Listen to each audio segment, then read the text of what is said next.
অনাথ ৭ মাসের গর্ভবতী আমি বাবা-মায়ের থেকে পাওয়া বসতভিটা বিক্রি করে দিয়ে স্বামীকে বিদেশ পাঠানোর আগের রাতে স্বামী ব্যাগ গোছাতে, গোছাতে বলছিলেন, "এইবার আমি বিদেশ গিয়ে তোমাকে নেয়ার চেষ্টা করব।" এই বলে সে বিদেশে পাড়ি জমায়।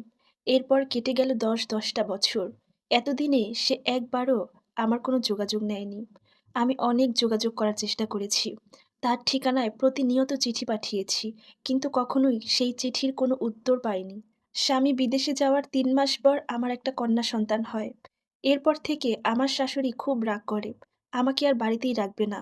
এক পর্যায়ে সে আমাকে বাবার বাড়িতে পাঠিয়ে দেয়। কিন্তু আমার বাবার বাড়িতে কিছুই ছিল না।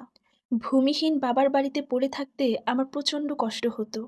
একদিকে স্বামী কোনো খোঁজখবর নেয় না, অন্যদিকে শাশুড়ির এমন আচরণ। বাপের বাড়িতে থাকতে না পেরে আমি চলে আসলাম শ্বশুরবাড়িতে। সেখানে এসে আমি বাড়ির সব কাজ করি। আর আমার মেয়েটা মাটিতে বসে খেলতো। ১ পা ২ পা হাঁটতে, হাঁটতে দাদির কাছে যেত। দাদি, দাদি করত। কিন্তু ওর দাদি ওর দিকে ফিরেও তাকাতো না। একদিন আমি বাসায় কাজ করছিলাম। হঠাৎ দেখতে পেলাম আমার মেয়েটা বাসায় নেই। আমি তখন প্রচণ্ড ভয় পেয়ে যাই। মেয়েটা তখন ১ পা ২ পা করে হাঁটতে, হাঁটতে রান্নাঘরে গেল, যেখানে ওর দাদি রান্না করছিল। রান্নাঘরে চুলায় দাউ দাউ করে আগুন জ্বলছিল। চারপাশে রান্নার সব জিনিস ছড়িয়ে ছিটিয়ে রয়েছে। আমার মেয়েটা ওর দাদিকে দাদি, দাদি করে ডেকেই যাচ্ছিল।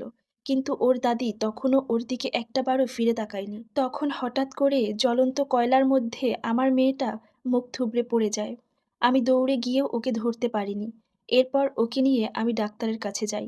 ৩টা মাস আমার মেয়ের মুখটা ব্যান্ডেজ করা ছিল। এই ৩ মাসে আমার শাশুড়ি আমার মেয়ের একটা খবর পর্যন্ত নেয়নি।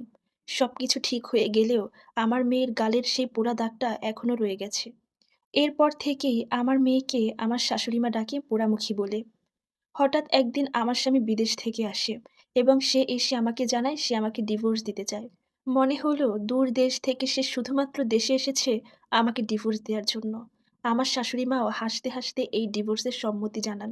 সত্যি, দূর দেশ থেকে সে দেশে পাড়ি জমায় আমাকে ডিভোর্স দেওয়ার জন্য। যেই মহিলা তার ছেলের অবর্তমানে তার পুত্রবধূর সাথে এমন অসহনীয় নির্যাতন করতে পারে, তার কাছ থেকে এছাড়া আর কিই বা আশা করা যায়। প্রবাস থেকে আমার স্বামী সকালে এসে দুপুরে খাওয়ার টেবিলে যখন আমাকে ডিভোর্স দেওয়ার কথা বলে, তখন আমার শ্বশুরমশাই একটু অবাক হলেও শাশুড়ি খুশি হয়েছে।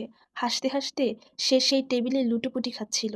সবচেয়ে বড় মাছের মাথাটা আমি যখন আমার স্বামীর পাতে তুলে দেওয়ার জন্য তার পাশে গিয়ে দাঁড়ালাম, ঠিক তখনই সে এই ডিভোর্সের কথাটা বলে। তার এই কথা শুনে আমার মাথায় যেন আকাশ ভেঙে পড়ল। সাথে, সাথে তরকারির প্লেটটা আমার হাত থেকে পড়ে যায়। তখন আমার পা পুড়ে যায়। কিন্তু সে নিয়ে আমার কোনো ক্রুক্ষেপ নেই।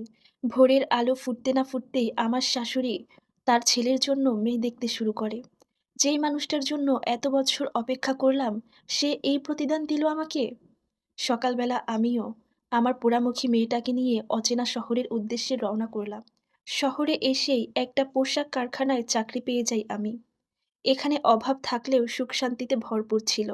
কেটে গেল বেশ কয়েকটা বছর। এরপর আমার মেয়েটা বায়না ধরল ওদের গ্রামের বাড়িতে যাবে।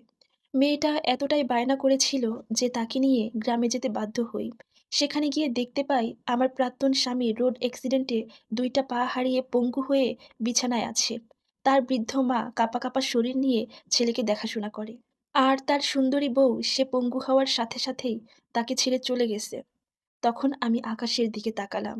একটা দীর্ঘশ্বাস ফেললাম। মনে, মনে ভাবলাম, আল্লাহ তাআলা কোনো কিছুই অপূর্ণ রাখেন না। এই বলে ২ ফোঁটা আনন্দ অশ্রু ফেললাম। আমার মেয়েটাকে নিয়ে আমি একা একাই কষ্ট করেছি। মানুষের মতো মানুষ করেছি। আজ আমার সেই পোড়ামুখী মেয়েটা একটা ভালো চাকরি করে। আমাদের সংসারের সুখ কে দেখে? আর এই সম্পূর্ণ স্টোরিটা একটা আপুর জীবন থেকে নেয়া, যার সাথে আমার বাস্তব জীবনের কোনো মিল নেই। ধন্যবাদ।